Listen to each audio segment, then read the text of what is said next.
Sufism got started to begin with, and then we can continue from there. In order to enter into the subject, I need to talk about um, modes of what I call modes of Islamic piety. And so Sufism in English, or Tasawwuf in Arabic and Turkish and partly in Persian, Irfan mostly in Persian, you should probably think of it best as a mode of Islamic piety, by which I mean there are different modes or ways of becoming or being pious. And in Islamic history, lots of different modes came into existence. Some of them did not last very long. Others grew into major modes that traveled widely and petered out later. And this process goes on. Most people who are themselves Muslims are not aware of the history of this, primarily because they think the current setup is really what always existed. And that's not the case. So we're looking into a history of Islamic piety, but Sufi mode of piety proved to be a long-lasting and very durable mode of piety with lots of different varieties within it. In order to introduce that, this is my only general slide about different kinds of knowing. So on the left-hand column, you have the kind of Islamic knowledge and then Islamic piety built on it that really is based on ilm, which is, as you know, knowledge in Arabic originally. And the way I would like to translate it for our purposes is discursive knowledge, because it's the kind of knowledge that can be conveyed in the form of verbalization in language. And it is the kind of knowledge that you all sort of are exposed to in, let's say, schooling and in universities or whenever you read books. Now, in Arabic, this is juxtaposed against the other kind of knowing from the Arabic root word arife. So Arabic has two verbs for knowing, just like Persian, which also ilm translates to danish or danistan, and arife in Arabic translates to shinakhten, and that is best translated as experiential knowledge. The difference essentially is that one is the kind of knowledge that you can acquire, as I said, through language without necessarily experiencing all what you're learning. Whereas ma'rifah is the kind of knowledge that you can gain only through your personal experience. Very many examples you can think of immediately. For instance, you can learn about what swimming is. You can watch videos and you can, come up even with a theory of how a person stays afloat on top of the water. But until such time as you jump in and actually get trained and learn, you really don't know how to swim in the experiential sense. So that's the difference. Many different languages also have two verbs for knowledge and knowing. Unfortunately, English is impoverished and we only have one, to know, right? So it's built on this distinction. The whole differentiation of Sufi experience, basically, is that the Sufis end up being the type of people who say, ilm is just fine, it's great even, but it's not enough. It's not sufficient for us to actually develop a feel for what it means to be a Muslim, an internal and experiential knowledge of things. On that basis, on the left-hand column, we have the Sharia, the normative framework for Muslim conduct, built up on ilm, and people who specialize on that are the religious scholars, alims or ulama, broadly speaking, and then the institutions for that are, broadly speaking, are the madrasa, In a Shi'i context in the 19th, 20th century, we refer to Hose Ilmiye for the most part. Whereas on the right-hand column, you have essentially something called the Tariqa, a spiritual path, as opposed to the Sharia. Sharia also means a path. It means actually a downtrodden, well-beaten path as well. Or it actually is the path that takes you to water in the desert. And Tariqa means basically a well-trodden path. And then people who specialize in this kind of knowledge, collectively, technically, we refer to them as awliya. In Arabic, awliya, singular wali. These are the specialists. These are saintly people who are Sufis. And then they also develop their own institutions. Generally speaking, in English, we call them hospices or lodges. But of course, in Persian, it's khanqah, the most common term, sometimes dargah, khanqah. These are the most important ones that we use. So that's the distinction, and we're going to be looking mostly on the right-hand column and how that came about. That's our goal here. So the emergence of the Sufi mode of piety goes back to the 3rd Islamic century, to the 9th century. And it happens in different geographical locations, all urban centers, more or less simultaneously. So the most concentrated form of it happens in Baghdad, which at the time was the cosmopolitan urban capital of one of the largest empires at the time, the Abbasid Empire. And the Baghdad was the largest city on the globe anywhere outside China at that stage. It was a very cosmopolitan place.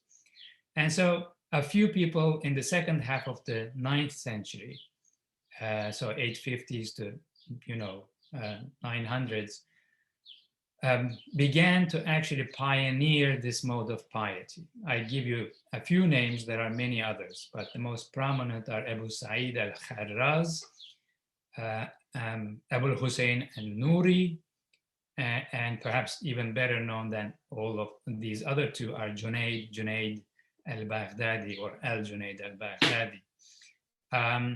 Whereas the same kind of an approach, which we'll look at quickly, also develops elsewhere. In lower Iraq, specifically in the town Basra, present-day Iraq, Sahl al-Tustari actually is a prominent figure. In Central Asia, a figure called Al-Hakim al-Tirmizi in the town Tirmiz, basically in present-day Central Asia, one of the most prolific and early authors writing in primarily in Arabic, though you should know that Al-Hakim al-Tirmizi records his visions and his dreams, and he also records his wife's dreams, who was an also accomplished visionary and mystic, and the wife's accounts are sometimes interspersed with sentences in Persian, because clearly they spoke in Persian with one another. But he wrote in Arabic. And then in northeast Iran, here I have, but that's Khorasan, inclusive of course, parts of present-day Afghanistan as well, in particular in Nishapur, which used to be a very important urban center back then. And then after the Mongol period, it actually goes into decline as a urban center and disappears until it comes back a bit. And we have a group called the Malamatiya, who are also Sufi oriented. So what were they up to? Let's just quickly run through this. And I don't want to talk too much, so I'm looking at my clock here. So first of all, as I indicated to you earlier, they insisted that knowledge of God should not remain or be confined to ilm, or to scholarly and discursive knowledge, that you really need to dig into yourself and develop the appropriate inner attitude towards God.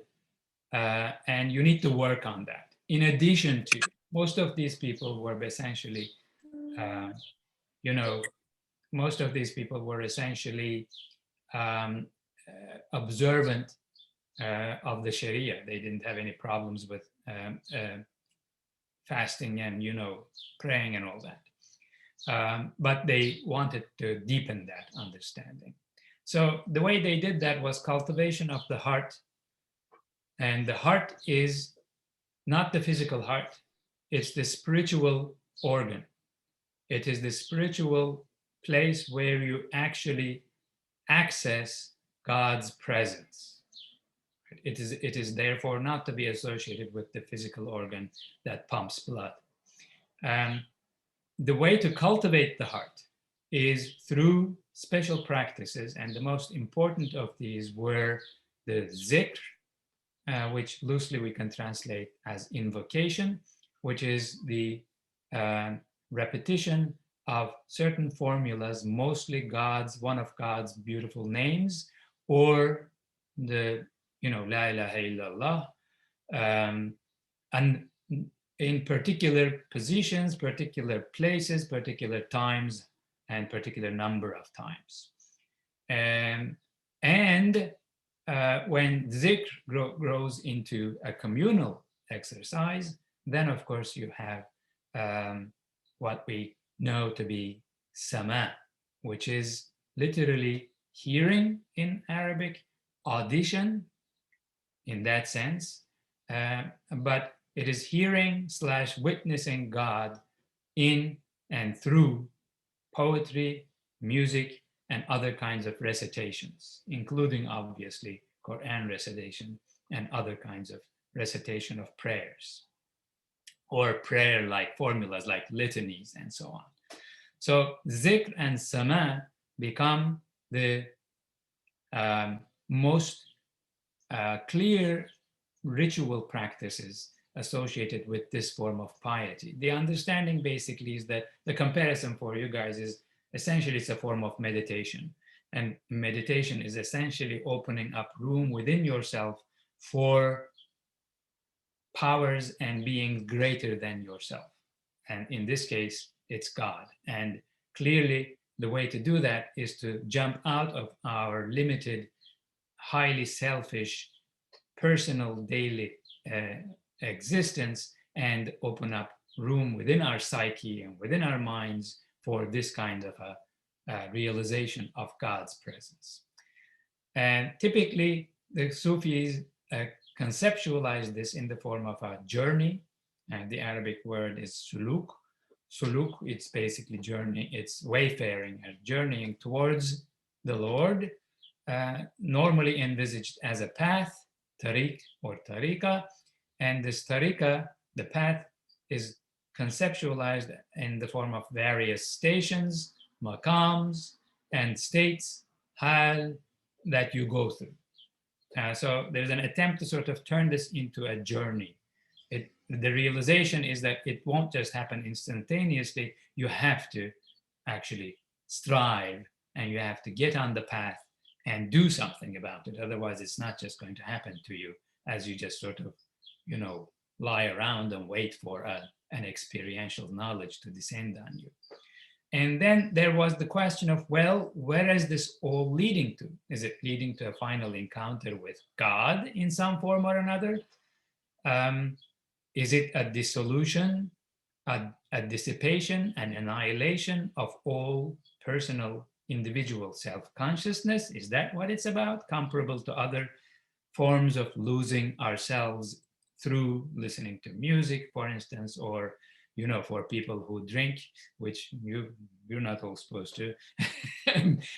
But that's why people actually engage in these kinds of things, to step out of themselves, right? And so is it a dissolution of self-consciousness, or is it a dissolution then leading to a new kind of self, a reconstitution of yourself as a self that has now been enriched by your realization of God's greatness, God's unity, God's presence, and so on and so forth. So, but regardless, it was the attempt to contemplate the meaning of the passing away or reabsorption of the created human being into the only true, real being of God. So in this schema, the only real being is God. We are sort of individual entities that come in and go out, so to speak, of this world. But we need to realize that we are not really what it's all about, essentially. All right. So all this necessitates an understanding that individuals, like-minded individuals, need to come together and go at this not just in their solitude as individuals, but as a collective group. In fact, this congeals early on into a belief that there is a spiritual elect, a group of people who are going to be known as awliya, as I said. We translate it as friends of God in English. And the understanding basically is that they are sort of chosen by God to play a significant role in the history of Muslim piety, so to speak, or in the history of humanity, period. They are God's agents on earth. And the spiritual elect and the company of Sufis develop distinctive practices, as I've already referred to a couple of them. They begin to congregate in certain places. They travel when they travel in groups. They pray and have rituals collectively, the invocation and the audition. And in time, they also develop special initiation practices. In order to enter the path, you need to undergo an initiation. And when you reach a particular station, that could be marked by investiture with a woolen robe, the khirka. And all this leads to a development of a Sufi tradition. So in time, we started in the 9th century, and in the 10th and 11th centuries, we begin to see the formation of a specialized literature in the form of two major genres. There is the survey genre, which basically surveys Sufism, what it's all about. It lists all sorts of spiritual stations and spiritual states, and talks about what it means, what all these mean. And then there is the biographical compilation. So the figures that I named, for instance, and many others, later generations are going to begin to keep a who's who on them and develop a biographical dictionary on them. All of this literature serves different and related functions. It is supposed to be a pedagogical guidance for people who are interested. So up until today, you can still do that. Some of this literature is available out there and becomes used by people just for, learning purposes in a scholarly way, so to speak, or in a discursive way, not necessarily an experiential way. But you can go ahead and read Qushayri's treatise on Sufism up until today, and it would work as a pedagogical guidance for you. It is at the same time a pious exercise, a pious commemoration of the past masters. It also works as a mechanism of building solidarity among different Sufis by bringing them around a specialized literature. And it also allows them to present themselves and assert themselves vis-a-vis other Muslim groups who are vying for authority. And they are saying, no, we know the true Muslim path, not you Sufis. And the Sufis say, well, actually, we are the best of the lot. We really know what it means to be a Muslim. And then it is out of this that we're going to see the formation of spiritual lineages, silsila, which is literally a chain in Arabic starting the 11th century, because Sufis begin to then organize or get organized into these silsilas through the director-novice relationships. So if you are an accomplished person, you can have a number of initiates and others around you whom you can guide and on the path, and they become your apprentices first, your novices, and then your disciples later on. That director-disciple relationship, often known as companionship, sohbah in Arabic, um, leads to formation of these silsilas, and then initiation and graduation ceremonies are added, the oath of allegiance and the hand clasp as how you actually enter the path. If you arrive at a particularly noteworthy station in your journey, you may be given a certificate of accomplishment, let's call it that, by your guide. And then, of course, people will begin to acknowledge their spiritual status in their clothing, and people will wear particular colors and particular kinds of cloaks and turbans and whatnot. This is normal for its time. Everyone is sort of doing that. Out of this, you begin to see basically the formation of spiritual, what we may call spiritual families, linked by these spiritual lineages, and then they begin to pop up in the form of lodges and hospices and khanaqahs and dargahs, originally in and around Iran for the most part, and then spreading basically everywhere in the Muslim communities around the globe and gaining other names. In Arabic, they would be Zawiya and Tekke. In Turkish, Tekke, definitely. Dargah is also used. In India, quite a lot of Darbar, Dargah, that terminology is used for these places. And then essentially, and this is the last slide, so I'll end here. Sufi, we really have the state of Sufi institutions from the 12th century and beyond. So it takes about 3 to 4 centuries for us to get to this stage. We begin to see what often is called the orders, Sufi orders in English, or Sufi brotherhoods, though there were women around, so the term brotherhood is sort of gender discriminatory, and order is problematic because it's really a Christian term referring to Christian orders. So for us, we can call it tariqas, and that's what it's all about. It's a net, and they grow into networks of lodges, oftentimes, which also host tomb shrines within them of significant past leaders of the silsila. And some orders are local only, others grow to be regionally significant, and others internationally and globally. So international orders are, I just put some of them down here, the most prominent ones in history: the Qadiri order, the Kubrawi order, the Shazili order, the Naqshbandi Tariqa, the Khalwati Tariqa, and the Sohrawardi Tariqa, for instance.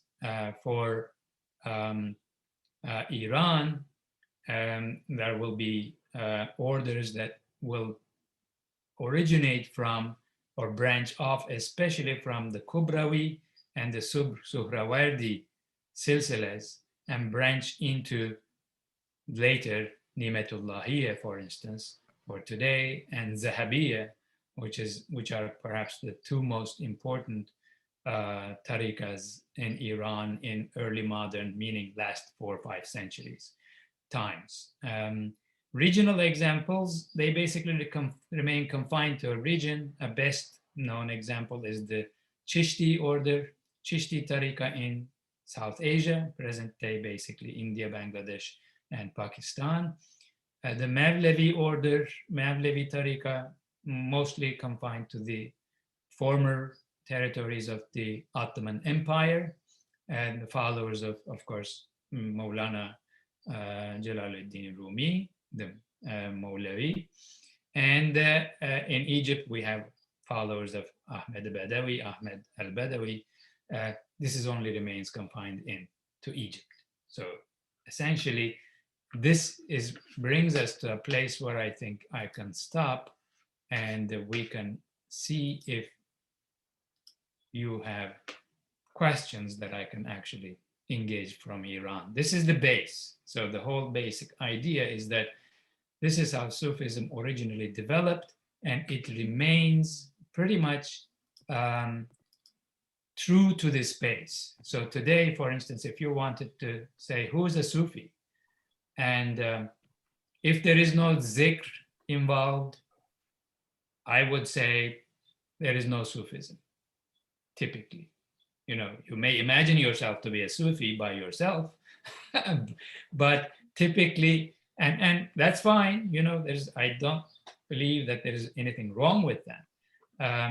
But if you have your own zikr that you somehow engage in, that's one thing. But if you don't, you just think you sympathize with Sufi conceptions, because I haven't gotten into any kind of, for instance, Sufi theology, Sufi art and poetry and all that sort of stuff. So leaving room for your questions. So Alexander, I can turn the floor over to you. Okay, thank you very much for your lecture. It was very interesting and engaging. And my name is Alexander Shepard. I'm a doctoral candidate at Indiana University. I'm focusing right now with my dissertation on the development of Shiite theories of political power and political legitimacy. Although I've looked at, although for my dissertation, I'm also looking at specifically Shiite Sufi theories of legitimacy. Are you in the religion department? I'm in the Belk department, Near Eastern languages, or now it's Middle Eastern languages and cultures. But I'm doing a double minor with SUS, Central Asian Studies, with a second minor in religious studies. John Walbridge is my advisor.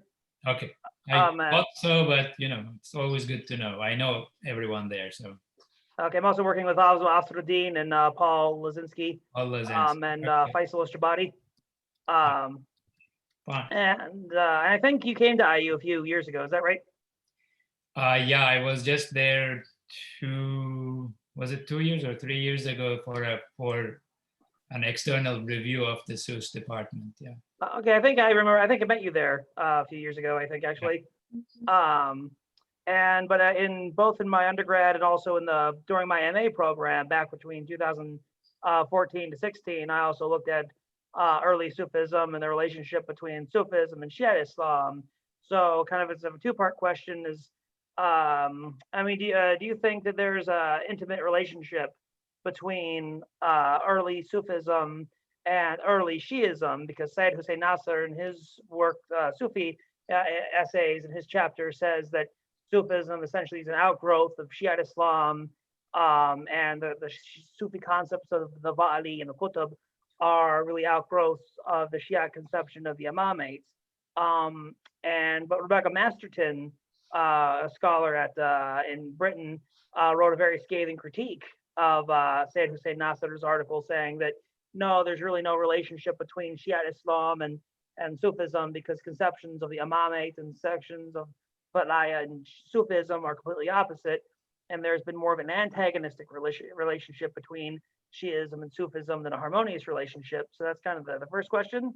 And the second question is, and this is relevant to my dissertation, is that do you have any comments on or thoughts on the influences of Sufism on the theories of Imam Khomeini? Because Khomeini, of course, was a very devout Sufi who wrote mystical poetry saying, "God, make me like Haraj." And many theorists have said that, his conception of La al-Faqih is essentially an outgrowth of Sufi theories of the Qutb, which were popular in Iran, from essentially the time from even before the Safavid dynasty, and of course is utilized by the Safavids when they converted Iran from Shia Islam to Shia Islam. Thank you. All right, both loaded and large questions. Very briefly, um, my own view on early Sufism and early Shiism is that while there are clearly affinities, if you look at affinities at the level of both the ideas involved and possibly some practice, though we don't know that much for the very earliest Shi'i practices. I'm talking of the 2nd and 3rd centuries. Um, when you look at the people involved, the early Sufis, none of them had any Shi'i connections, and with the sole possible exception of Hallaj, who, however, always had a problematic relationship with the Sufi crowd. Anyway, that's another thing. So, since all of the key players are very clear Sunnis, and it is difficult for me to think that there could have been any clear and transparent kind of give and take, though historical relationships, of course, could happen by contrast as well. Anyway, so this is a question, incidentally, that has not been very clearly studied. Hussein Nasr's suggestion was basically sort of a shot in the dark, because there was not as much at the time, especially when he made that. We didn't know that much about 2nd century Shiism and 3rd century Shiism. We now know a whole lot more, and what we know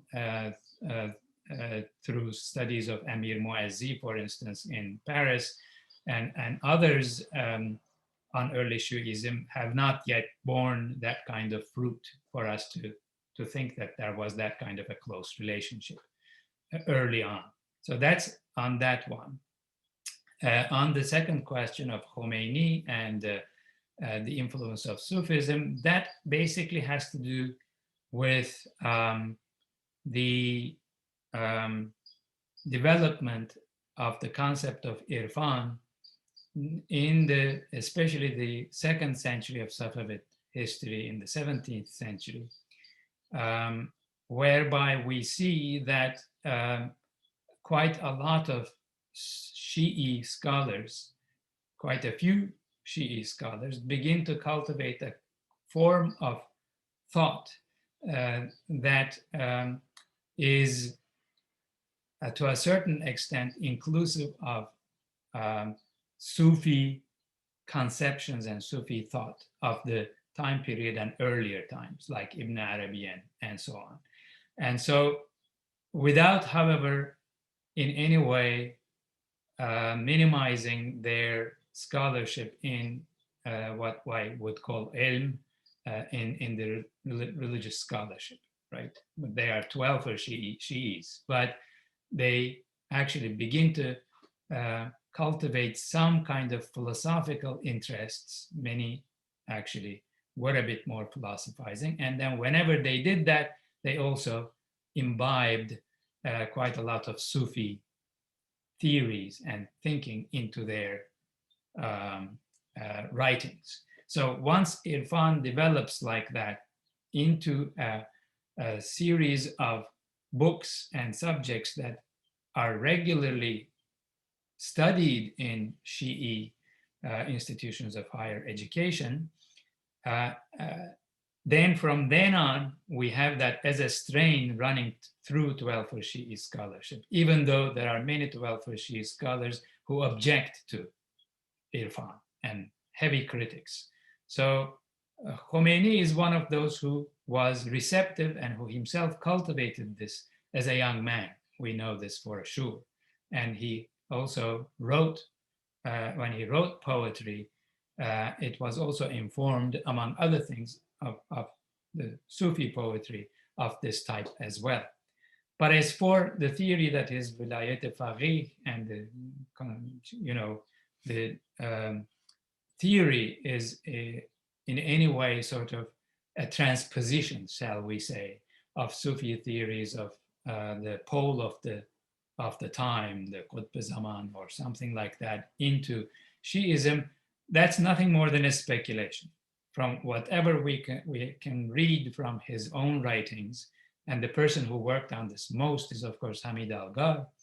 And incidentally, if you haven't read his recent biography of Khomeini in Encyclopedia Iranica, which just got published, you can go and read up on that. He goes through every work of Khomeini and that we know. And he's also an eminent scholar on Sufism, as you may know.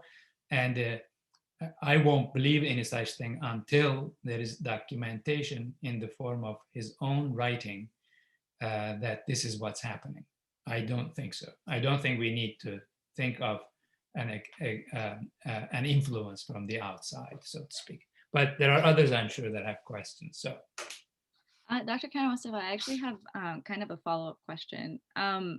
That seems like there's a general idea that Shia scholarship was antagonistic to Sufism, traditionally, at least before Imam Khomeini, it seems.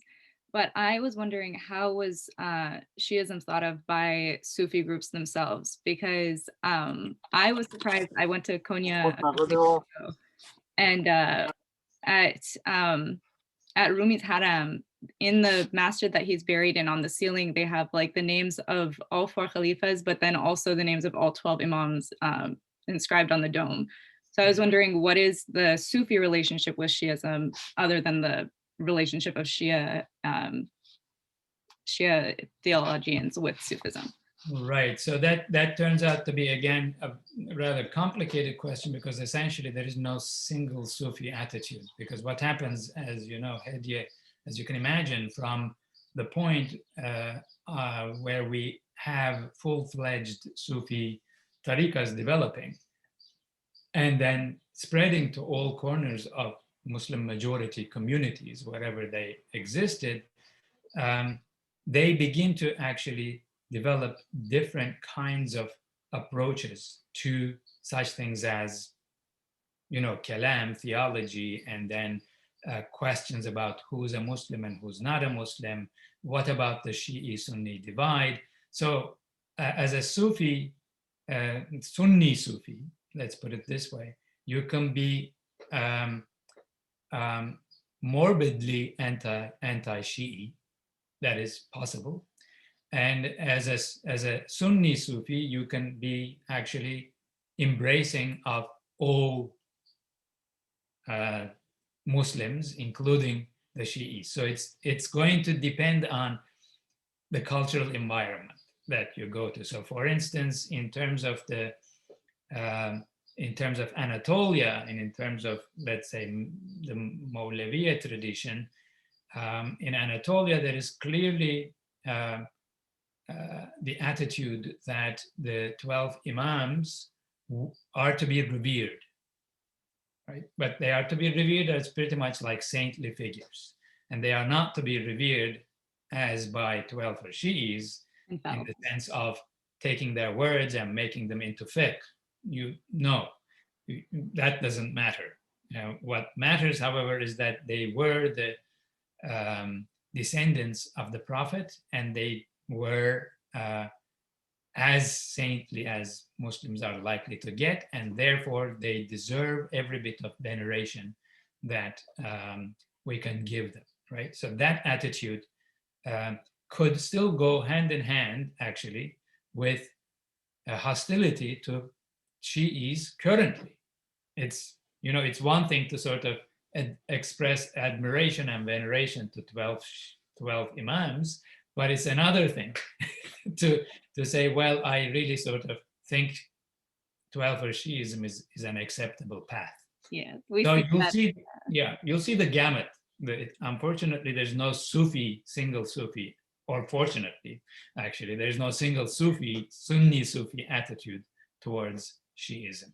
Yeah, I was going to say, we see that in people who say, or Sunnis who say that they have very high respect for the Ahlul Bayt, but then call Shias Rafidis. They're right, like, oh, okay. Right. Yeah, so you put the Ahlul Bayt on top, on a pedestal, but the followers of the Ahlul Bayt, well, they themselves also think that we are because essentially the veneration of the Ahlul Bayt is of course a Sunni phenomenon as well. It's just a different kind of veneration. It's not the one that has evolved into what we call Shi'i types of veneration, whether it's Ashari or Zaydi or Ismaili or all of the various Shi'i attitudes that we have on there. And your answer brought me to the other question that I put in the chat. I wanted to know how do, I'm sure there's not like one answer, but considering the different tariqas and how they can differ in their core beliefs quite a bit, how do they view the legitimacy of other tariqas? Oh, well, excellent question. Generally speaking, on the level of individual followers, what happens is that the multiplicity of tariqas essentially generates in places where this multiplicity was socially visible and manifest. It sort of generates a competitive attitude, right? And they engage in what could be called, sports team behavior. So my team is better than yours. Mine is the real one.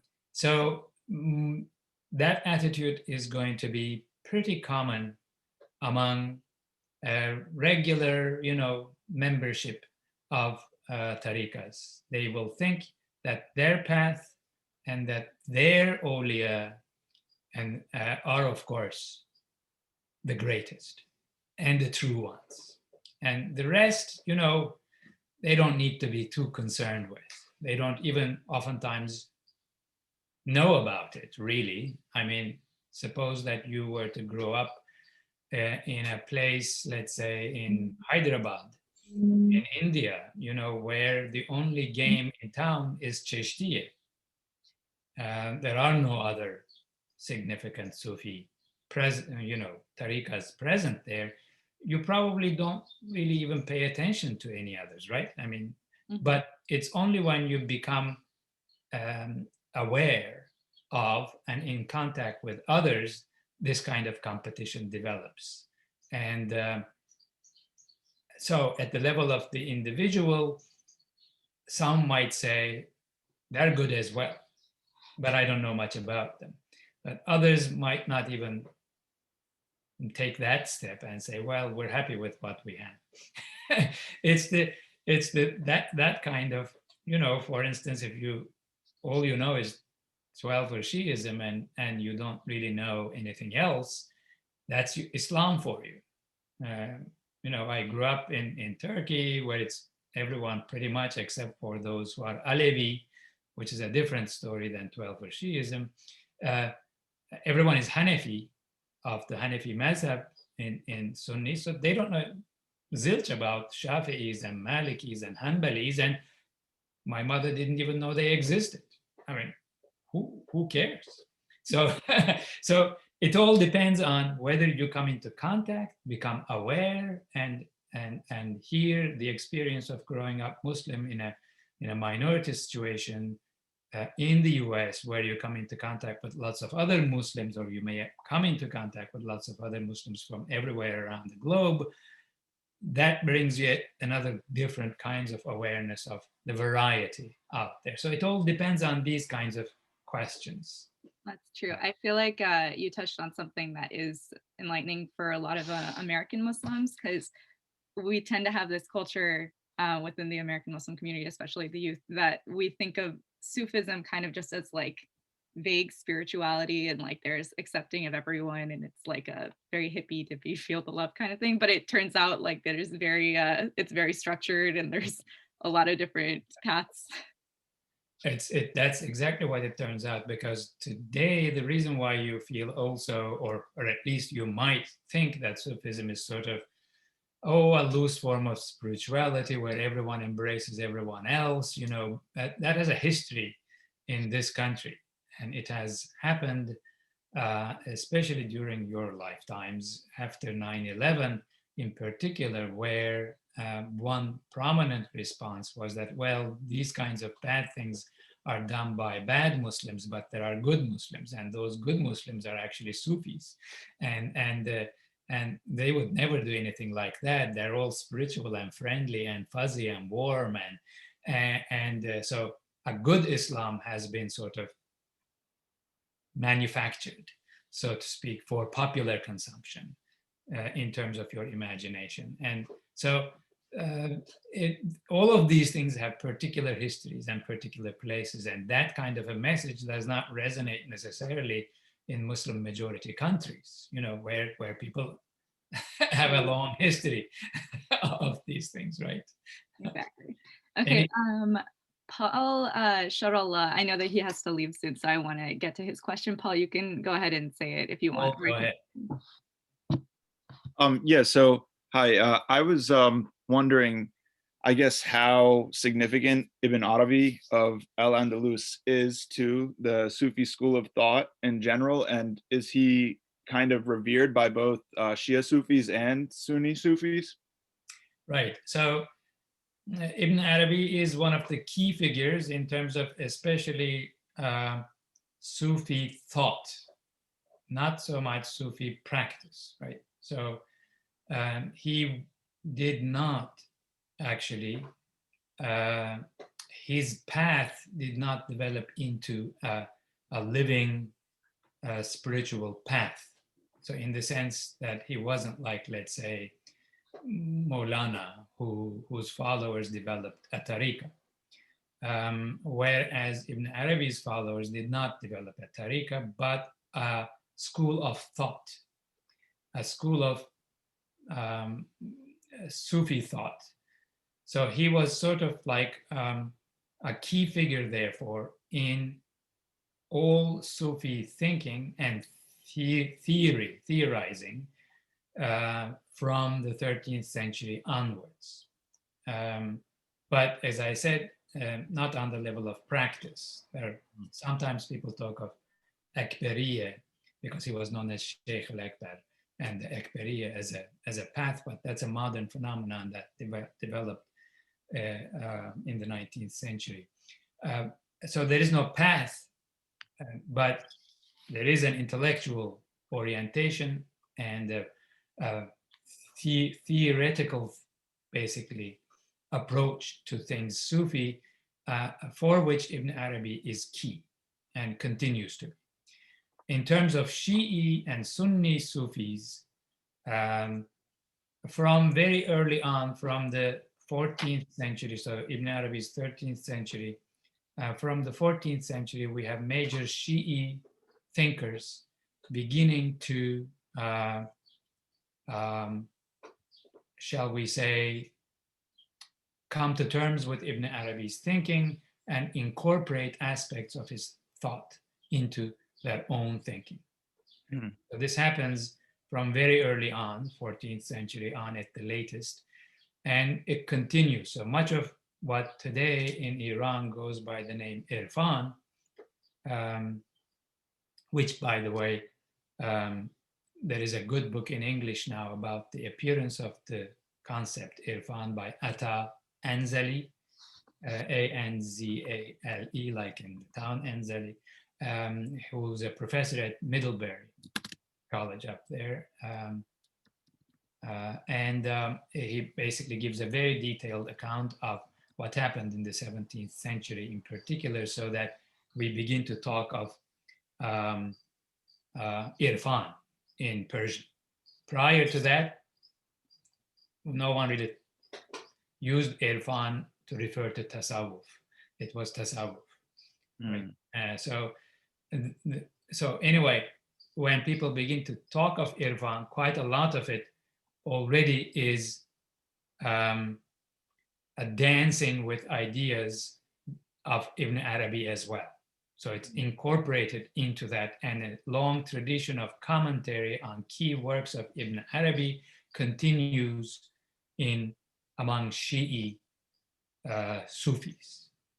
And not just Sufis, as we've seen, but also Shi'i scholars like Khomeini, who are not really to be seen as Sufis, I would contend. They never really became in any way a member of a Sufi Tariqa or anything of that sort. But intellectually, they benefit from centuries of Sufi thought.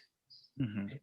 And so to that extent, Ibn Arabi is also in the blood, so to speak, of that circulates through the veins of Shi'i scholarship and also Shi'i Sufism as it developed from the, you know, from the 14th century onwards in particular, among, for instance, Nurbakhshiyeh, which is a significant Shi'i, well, it's one of the first transformations towards Shi'ism from amongst Sunni Sufis in the 15th century.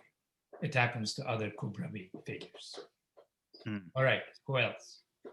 Ladan Nikubakt asked a question.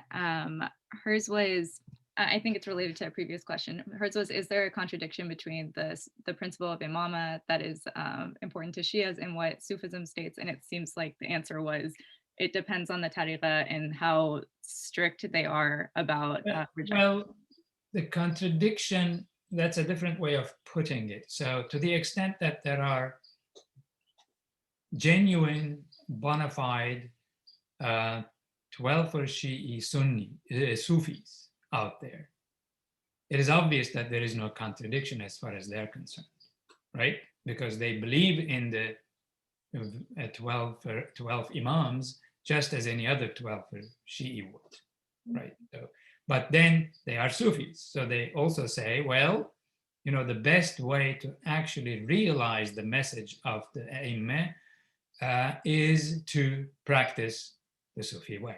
So this would be the attitude of, let's say, all Nimetullahis today, of any kind of Nimetullahi, whether it's the Nurbakhshi or Gunabadi, they have different branches, or the Zahabiyya path, which has been perhaps the most, the Zahabiyya are Sharia observant to the extreme. They have never sort of, they have cultivated an image of, and truly so, of 12 Shi'is who observe the Sharia to the T, you know, to the T, and they dot, you know, they cross their T's and dot their I's as far as the Sharia is concerned. But they see no contradiction whatsoever, and in fact, they have written on how the two are like, meaning 12 Shi'ism and Sufism are like a confluence of the two seas, Majma al-Bahrain from the Quran and Quranic image, the confluence of the two seas. And so it's the best of both worlds, so to speak. So in that sense, there is no contradiction from that perspective.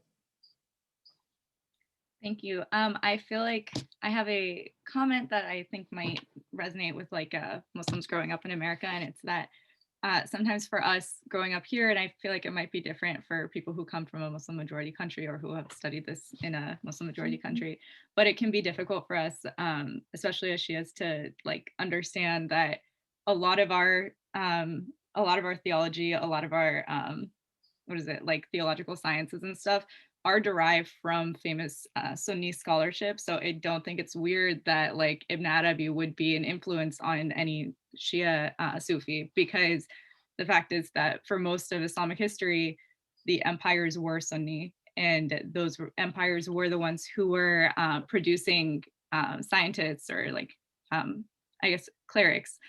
So it's normal for us to it's actually in our history, it's normal for us to borrow from their thought and filter out what is like, and like what is anathema to Shiism, but it's very normal to take those ideas and apply them to our own philosophy. It is, well, the rule of thumb, Hediye, you're quite right, is that you should always assume a lively, if not always, you know, friendly exchange and interchange to be the norm from amongst different juristic approaches and different theological approaches and spiritual approaches in Islamic history. There is no such thing as a self-contained capsule of Shi'i practice and Shi'i thought running through Islamic history. There is no such thing as similarly. You know, Hanafis were not cut off from the rest of the Sunnis, right? Or just because they were Sunnis doesn't mean that they were in a much a more lively exchange with other Sunnis than they were with their local Shiis. So it all depends. You should, I think, as a rule of thumb, always assume that exchange and that kind of give and take is the norm. And it happens across the board, even when in our minds, we like to sort of develop, we have tunnel vision, right? When we look to the past, we want to sort of imagine at let's say for 12 Shiism, something that runs from us down to the 12 Imams and back to the Prophet, right? And this is what we are building on. But well, actually, that tunnel doesn't exist. We constantly have to reimagine it in order to maintain an identity for ourselves. That's how it works. But you're quite right.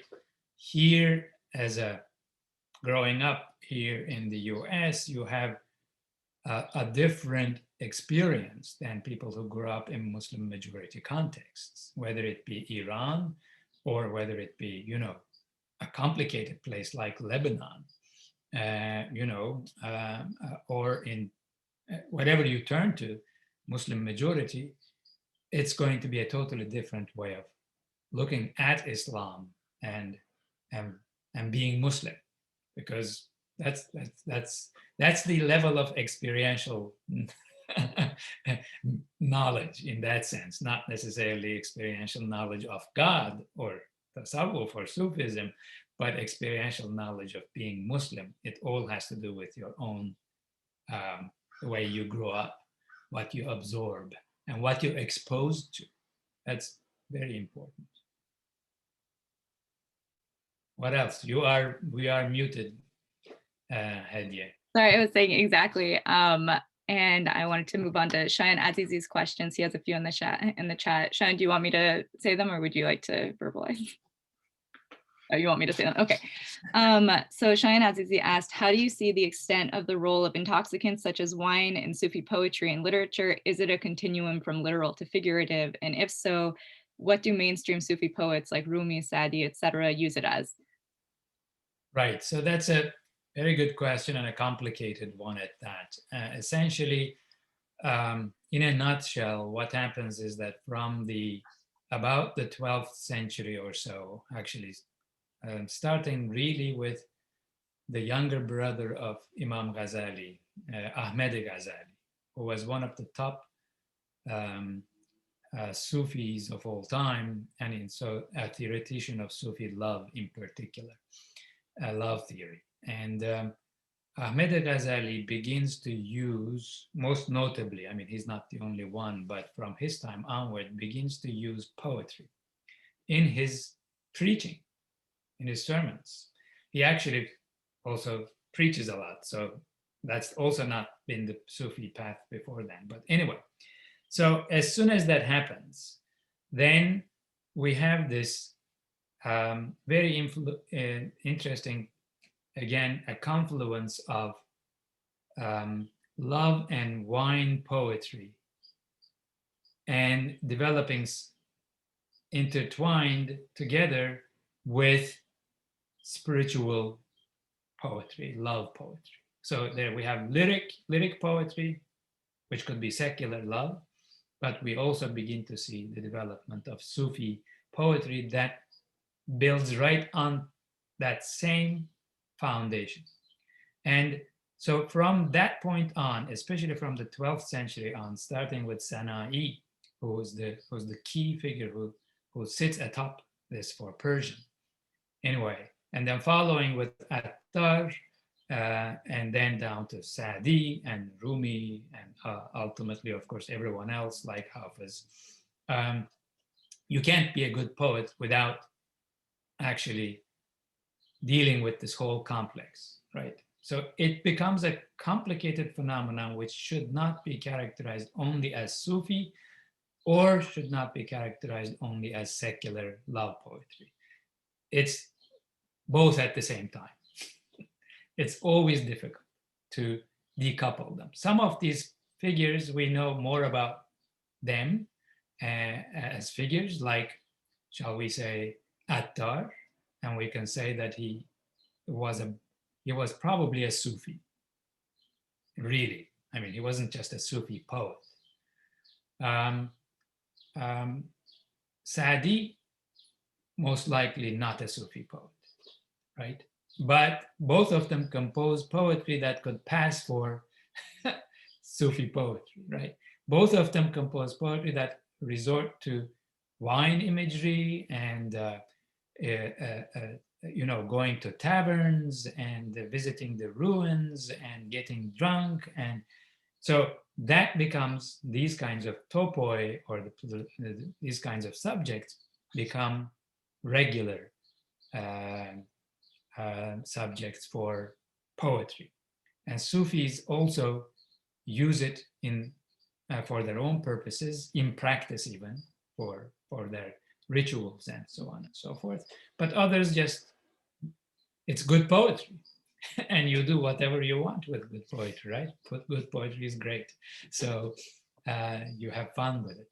So it is difficult to characterize it as just, the reflection of true practice in poetry. The relationship between what's happening on the ground and what's happening in poetry is always indirect and is always complicated. So you cannot say, for instance, as some people tend to say, well, Hafiz talks a lot about wine, so he probably was always drinking wine, It's that kind of, you need independent evidence for that. You do not have independent evidence in that case, because we know so little about his life. So anyway, this whole question of what poetry is and how we can actually carve out Sufi poetry from others is a very complicated one. All I can say is that there are figures whom we know to be bona fide Sufis, and they have poetry. And it's quite clear that they are composing those as Sufis. And there are others who compose poetry which is very close to that kind of poetry, but we don't know much about their poets themselves, or when we do, we don't think that there is much that is Sufi about them. But that's the way to become a poet. At the time, you have to. That's why Khomeini also, when he writes poetry, he also writes this kind of poetry, because he was actually an aspiring poet especially in his youth. And in order to be able to do that, you just need to delve into these kinds of subjects. That doesn't mean that you immediately become a Sufi. You just try to become a good poet, But it's a very complicated question, and I think there's more to it. But I'll take the cue from you to say that this same phenomenon is there in all art forms, essentially. Well, not only in poetry, but in music. We have the same kind of imbricated is the word, or intertwined nature of what could be Sufi spirituality and what could be just your regular folk music. And there is no clear line. It's all blurred, it's all fuzzy, and it all depends on how it is used, where it is used, and with what kind of results, right? So sometimes you can use perfectly secular music for good spiritual results, and sometimes what's supposed to be spiritual music bores you to death, and actually you're turned off by it, right? So the Sufis will have that kind of an approach to music and poetry. What works is acceptable. What doesn't work is to be ruled out for our purposes, not for everyone else. That's the approach. I hope that answers some of your questions, Shaya. I think you touched on something that is important, and it's that for like the layperson, especially for us, the idea of like what is a Sufi is kind of just like a spiritual person. So like we would be like, yeah, Sadi is a Sufi, but in reality, for like what a Sufi actually is, for the definition of a Sufi and belonging to a Tariqa and stuff, that's not the that's not the conception that we have as American Muslims, but it is like the reality, and we should. That's the reality. This is not to say, just as a parenthesis, this is not to say that there have not been individual figures who saw themselves as Sufis but didn't belong to any Yeah. tariqas. That's not, we don't always know much about that, but we also know that it was an issue that Sufis themselves discussed in the 14th century. We have a discussion about whether you could become a Sufi just by reading books, right? So there is a discussion. People are claiming, saying, wait a minute, I don't have to belong to a tariqa. I can just read the darn books because they're there, and there are so many good ones. I can just read them and I can become one on my own. And I And think that's what resonates with so me. people are discussing this in the 14th century. Ibn Abbad of Randa, actually from Al-Andalus, has some writings on this. So there are some figures like that, but not the majority, right? The majority belong to a tariqa, and great majority don't even belong to a tariqa. They just enjoy being around the tariqa. They're hangers-on, they're sympathizers. They live in the same neighborhood, There is a khanegah in my neighborhood. I don't, I don't bother to do what they do, but it's lovely to go and have a meal there or to attend their musical sama sessions and enjoy it, right? That's what most people do. Most people don't become actual Sufis like that. It takes a whole lot more work than most people are prepared to do. Yeah. I wanted to go to Saya Aravin Sampale's question, and it was, he asked, I was wondering if you could comment on the influence of Sufism on the rulers of Central and South Asia, such as the Mughals.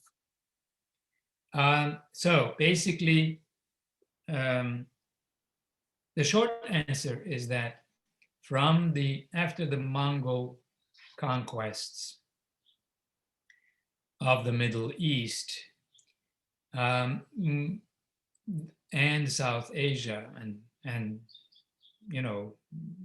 that's pretty much it. They don't go into Egypt all that much at all. From that period onwards, from let's see especially the 14th century or so onwards, political rulers everywhere begin to cultivate special relationships with well-known, socially prominent Sufi figures. And this could be understood both at the level of them gaining some legitimacy for their image as a Muslim ruler, but also they also begin to cultivate an image of being a ruler that resonates with Sufi saints of the time, who also sometimes were seen popularly as the true rulers of this world. So we've got secular rulers, most of them of Turkic or Mongol background in South Asia and in Iran, in Anatolia. And then we've got saintly figures, and they are sort of dancing with one another. Some draw closer to this, some Sufis draw close to the political rulers, the Shahs, the Maliks, the Begs, whatever of this world, the Khans of this world, and others, some sultans, draw close to the Sufis. And for major empires like the Mughals and for the Ottomans, there is always some special relationship between them and particular Sufi tariqas. So for the Mughals, clearly, like it's big, as many of you might know. It continues throughout the empire, Mughal history, starting early on, but with Akbar definitely, and on. There is a Naqshbandi presence as well as Chishti and Suhrawardi presence in, and so the relationship, therefore, is a close one and stays close. The Safavids themselves were a Sufi Tariqa. So they have a special case. We have a special case of an empire growing out of a Sufi Tariqa. And so there, it's a different story. But similarly, you can see how intertwined the history of Sufi tariqas and Muslim empires and Muslim political formations were from that point onwards. Thank you.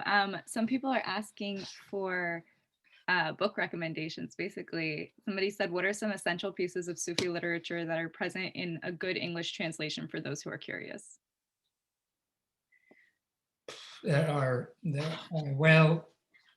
so many ways of entering the path intellectually and the level of readership. It's difficult, probably. I would say, it would be better probably for you to start with a more accessible, very easy read about Sufism in general, which will also have references.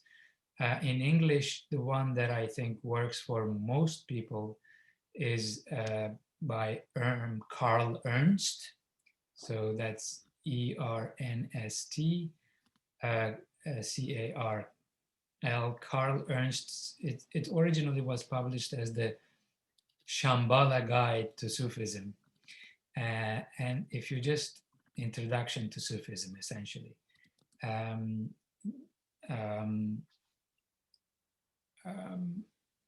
It's not, I would suggest you start with that, with the references there. And the Ernst is not written with an A, sorry, after the E. E-R-N-S-T,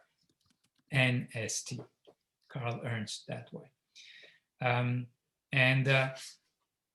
I would start with reading something like that, which will give you a very good sense of the overall. It's only like 200 pages and very easy read with all the references you need. And then I would say, whatever you get interested in, then follow from there, because there is quite a lot of originally Sufi literature available in English translation. But some might appeal to you, others might not, and might put you to sleep. I referred to one called Kushairi's The Treatise on Sufism, but it's not a very engaging read. I think it would put you off, frankly. And so I would guess it would be easier for you to enter it through an introduction in English that talks about these things. And if some of what Carl, who has retired from UNC at Chapel Hill and religion department, writes about, might resonate with you, then follow that up. That would be my preferred recommendation. Thank you, Dr. Karamustafa. Cheyenne had a follow-up question to one of your previous answers, and it was, going off of your question on the Safavids starting from a Sufi order, how would you say modern Twelver Shiism was influenced by it, and if it grew, whether or not it grew from this tariqa? Yeah, it did not grow from this tariqa. The history of tariqas in Iran was unalterably impacted by this phenomenon of the Safavid Sufi tariqa, which actually was built on a Sunni basis. It's Sheikh Safi, from where it gets the name, was a Sunni Sufi. And it's another case of a tariqa gradually shifting in orientation until it becomes an empire. And at the time it becomes an empire, as all of you may know, Shah Ismail very early on declares Twelver Shiism to be the official religion of his empire. Before then, he's also the sheikh and head of the Safavid Sufi Tariqa. That creates problems for other Sufis because when one Tariqa becomes an empire, then it might not be so easy for others to actually maintain legitimacy as the right and authoritative Sufi tariqas around. In fact, life becomes a bit difficult for many Sufi orders. That's a generalization in Iran in the Safavid period. And the Nimatullahiyas, for instance, the Nimatullahiyya at that stage relocates to South Asia, to India, and comes back only in the 18th century and gets restarted. The Zahabiyya never leave, but they sort of live a very carefully cultivated sort of an underground existence. They don't make waves, let's put it this way. But the Shi'i Sufi tariqas that are majorly out there today do not grow out of the Safavi Shi'i, Safavi tariqa. No, that basically dissipates already in the 2nd century of Safavid rule. From Shah Abbas onward, it's sort of there in name only, but not really in the form of a tariqa as we know it, the Safavid tariqa. So that's the general ballpark answer. Okay, so Shayan actually just PM'd me a final question, which is something that I was also going to ask. So coincidentally, we have about 5 more minutes. Yes. So I will combine his question into mine. So I was wondering how Rumi's statement of, I'm going to paraphrase the translation awfully, but I think he says something like, I am the face of God, or I am like, it is modernly in like Wahhabi sects, it's interpreted as like shirk and saying that he is like God on earth. But in the day, he was in the Seljuk court and was highly respected when he said that, and people understood it to be a metaphor. I was wondering how that kind of statement has been thought of by other Muslims throughout time in different centuries, and also to combine this with like in Attar's Conference of the Birds, when in the end of the book, it seems the message is that through polishing of the heart, you become the reflection of God. At the end, the birds that are left see themselves as the Simurg that they were chasing to begin with. How is that seen?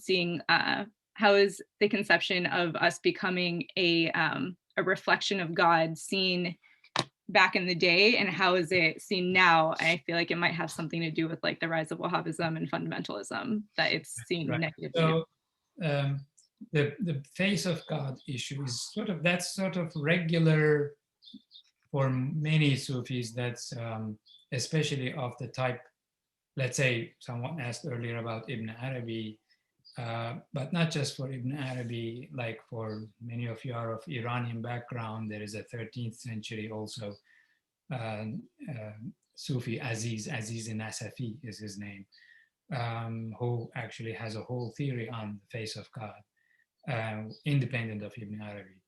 And this idea that everything actually reflects God, everything is a reflection of God in the created world of some form or another, it becomes one of the principles of Sufi thinking from the 13th century onwards. It's not problematic.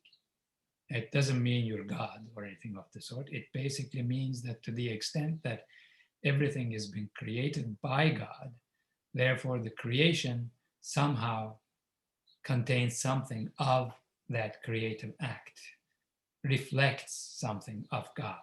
There is something of God in all of creation, which is also, of course, Quranic. Everything is a sign of God. Ayah, right? I mean, this is not contentious by any means, by any imagination. So it's principally there. It is, however, also lifted to the level of being a major conceptualization of a relationship between an individual and God.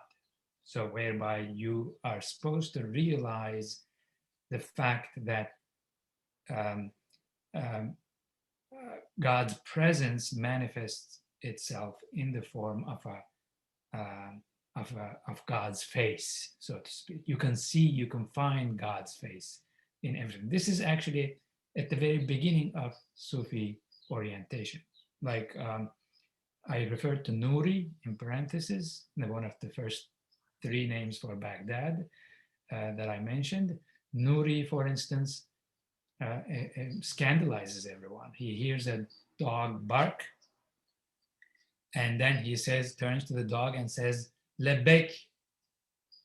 Now, Lebek, you're only supposed to say to God, right? And Lebeke, Allahumma Lebeke. Yeah, all the pilgrims say this, as you know, and as they mount their planes these days to go to Hajj, and they start saying Lebeke, Lebeke, and then Nuri says this because in God, in even a dog's barking, he actually hears a sound that carries him to God's presence, because he interprets, presumably, dog's barking as an attempt to address, for dogs attempt to address God, or something like that. We don't know, right?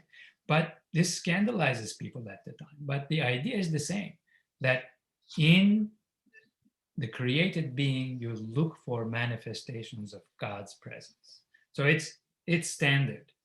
If you construe it in the form of, oh, that's infidelity, that's blasphemy, it's always possible. In fact, at the time in 9th century, there was someone who did that, who complained to the caliph.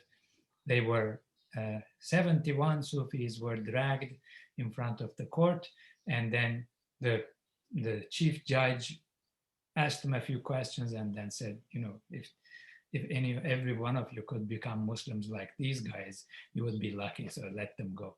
And so that kind of a problem people have with metaphors, with ways you think about your place in the universe, is as old as Sufism itself.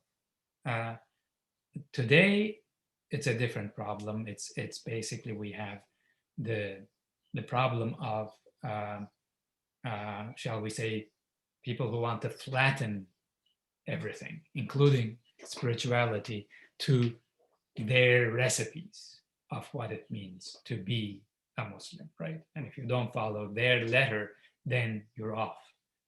And so Sufis, along with many other good Muslims, of course, are thrown under the bus by that approach. So it's not particular to the being a face of God, I'm afraid.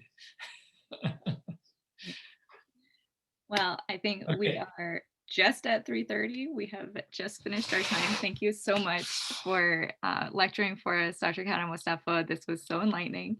Inshallah, in the future, we can have another event, and maybe that one will focus on the philosophy of specific tariqas and specific Sufi beliefs. Inshallah. Anyway, it was fun, and it was a pleasure. Have a great rest of the day and the rest of Ramadan. Thank you. Namaz Rizatun Qabul. Thank you for coming, everybody. Also, if you're interested, I will be hosting the second Ramadan book club on Monday at 7 p.m. And the topic for this week's readings is gender disparity and divorce in Islam. We're going to be reading a few articles and discussing them. So please attend if you are interested in that topic. Thank you for coming, everyone. Thank you again, Dr. Karamustafa. Assalamu alaikum, everyone. Thank you.